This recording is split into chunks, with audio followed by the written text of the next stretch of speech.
I'ma crush it. Call me the golden boy, cause it shine whenever I touch it. Don't rush Hey! it. Welcome to Unsung, the nonprofit news magazine show. I'm your host, Anthony Walker, man about town, reliving childhood today at Dormont Park. On today's program, Christopher Whitlatch visits with Rachel's Cure by Design, and Animal Friends updates us on this year's Animal Liberation Day. But first, here's a look at what's going on with our area nonprofits.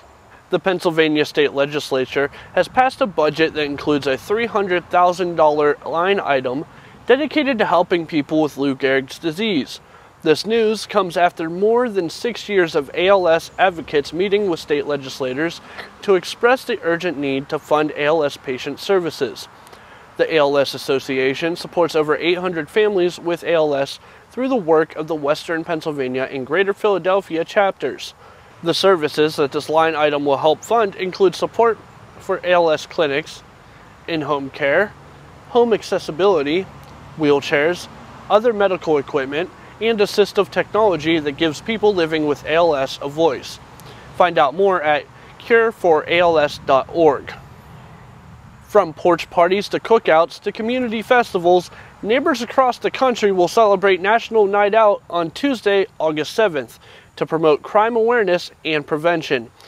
Check your local listings, or if you're in the city of Pittsburgh, register your event on the city's public safety website to receive important information for your community groups and fun activities for the kids. From our partners at Essential Public Radio comes this story. Pennsylvania's Department of Environmental Protection is starting a long-term air quality study to collect accurate data, monitor, and analyze potential health risks associated with wet Marcellus shale gas. Wet gas has condensate and more liquid compounds than dry gas, and is more prevalent on the western edges of the shale formation. Other studies that the DEP conducted in the northwestern, north central, and southwestern part of the Commonwealth showed no contaminants that would have presented any air-related health issues. The study will be conducted at 4 sites in Washington County. Deputy Press Secretary for the DEP, Kevin Sunday, said at the site's ambient airborne pollution will be measured upwind and downwind of wet shale gas compressor and processor sites. To follow this story, please visit Essential Public Radio on the address at your screen.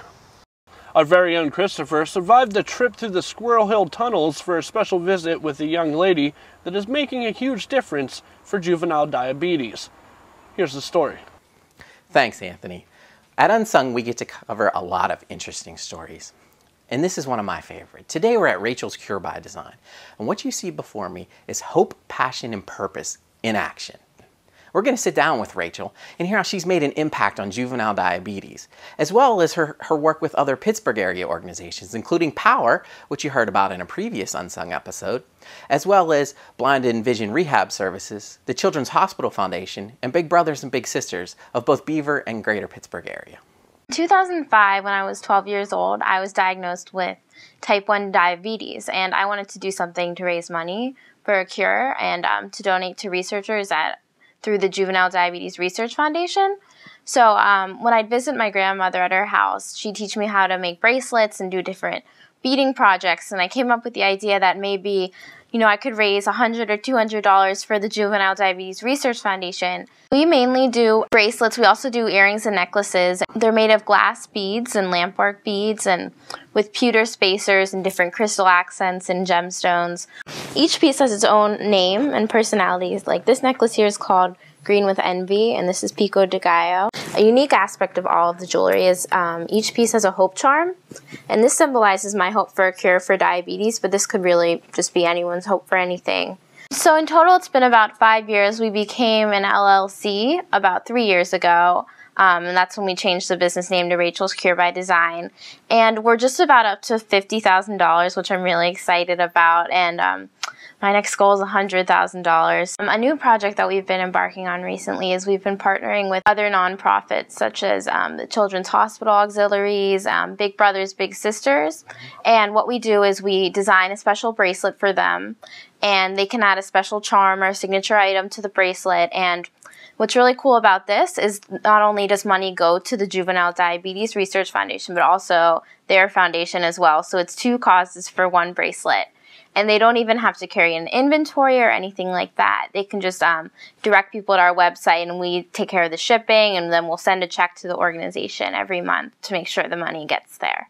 Personally, I'm pre-med. I attend Emory University in Atlanta, Georgia, and I'm working in a research lab at Children's Hospital this summer. I don't know, maybe diabetes kind of influenced my decision to go pre-med. Growing up around doctors, it's just something that came out of this whole thing as well.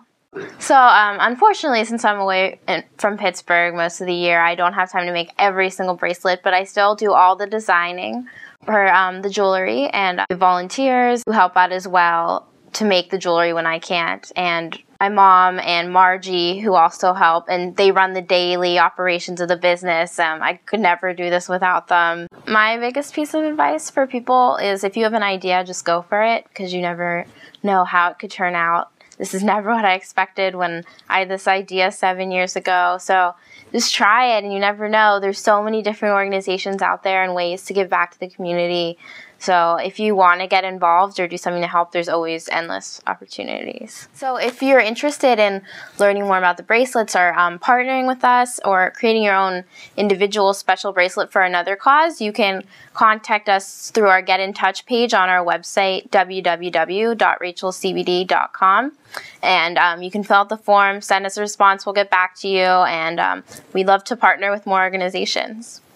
Every year at this time, Animal Friends partners with animal control facilities to rescue the lost and unclaimed pets who were slated for euthanasia. These once doomed pets arrived at Animal Friends to be vaccinated, bathed, and readied for adoption.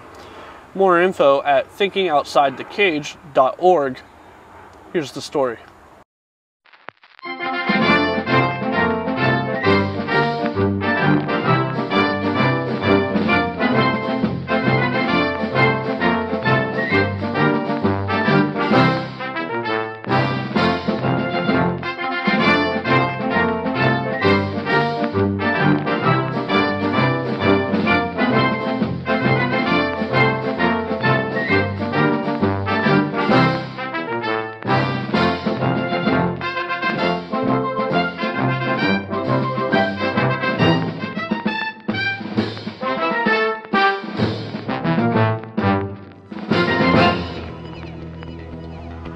This is Animal Friends Annual Liberation Day Rescue.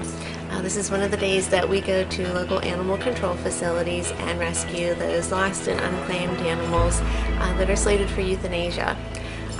We know that more dogs are lost around the 4th of July than any other time of year.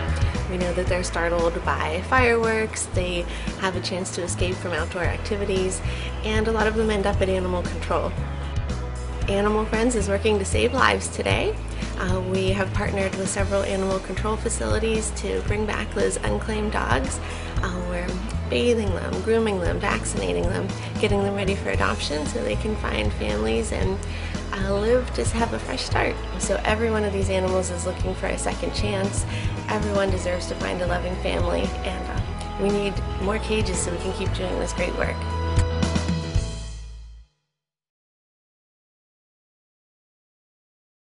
Join robot enthusiasts from around the country for the 5th Robot Hall of Fame induction ceremony. The ceremony will take place on Tuesday, October 23rd at the Carnegie Science Center.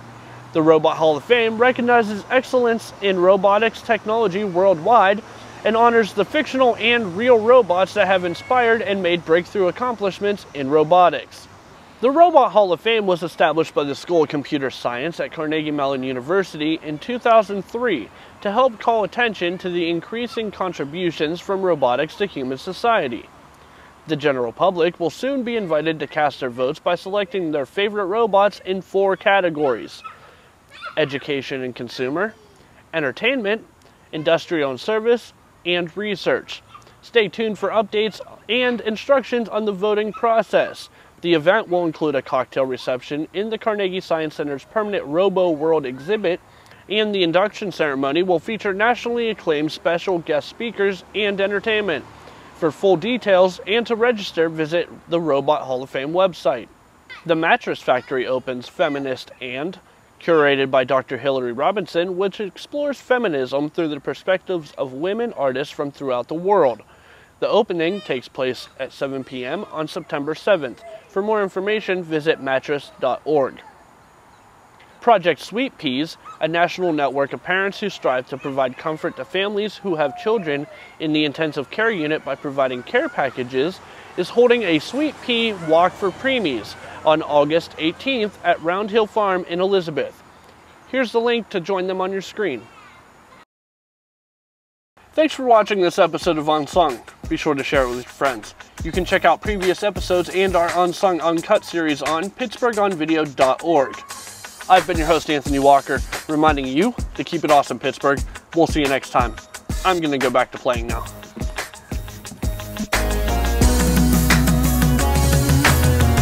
So I said I'ma crush it. Call me the golden boy cause it shine whenever I touch it. Don't rush it, the flow comes naturally. Actually, the whole hood after me. Masterpiece, I outran a pace car.